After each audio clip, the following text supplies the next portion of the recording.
Yau Kano mai waka ne da ni da abokina muke soyayya guda da abokina.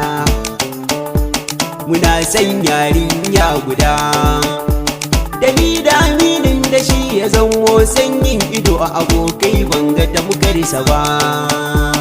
Muna son yarinya guda da ni da aminin da ya zamo min sanyin ido a abokai banga tamkarsa ba.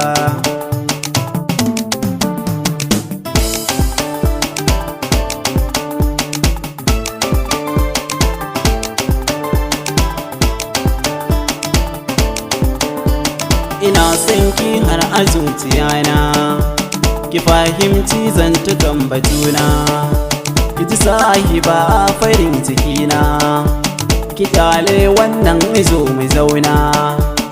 Ni ne zan baki so da kauna, maza so ki sha ta, ba zan iya rabuwa da ke ba sahiba.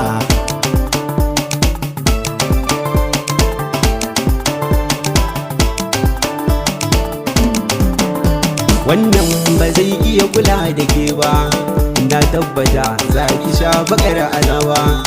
Duk wanda ya ganki baki kalar wahala ba, da ni kika dace kale shi ban so na kurba. In kika bani so ba zan ya da ke ba, ba zan azabtar da ke ba.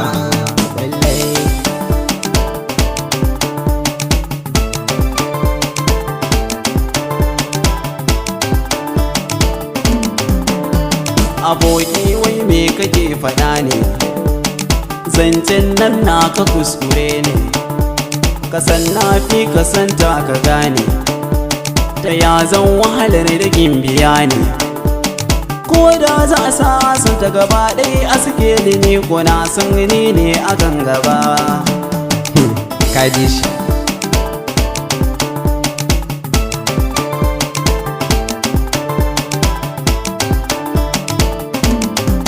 barakaji abokina ka fahimta, soyayyar ta zamo rayuwata. Jinta nake a jinin jikina da hanta, zuciya ta bugu take da sunanta. Ka taimaka don Allah ka taimaka, in babu ita ba zan iya rayuwa ba. Kaji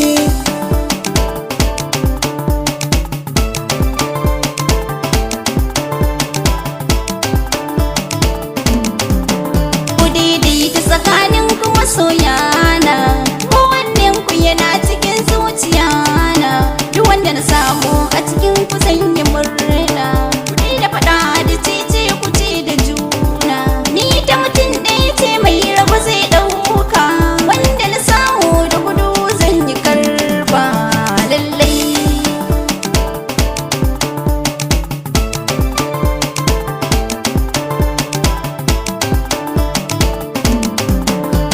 Salam budurwa babban yarinya, da su na zo gare ki ba wani zancen kunya. Ki zo mu je birnin so mu kwashi lobayya, ki kyale waɗannan su je su ta jayayya. Ni ne zaɓin ki bai rabo zan ɗauka, mu je mu sha lobayya ni rawa da ni da ke.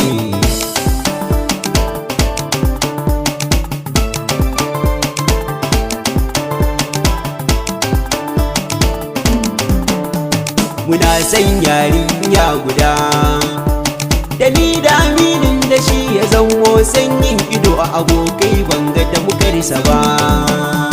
Muna son yarinya guda da ni da aminin da ya zamo min sanyin ido a abokai banga tamkarsa ba.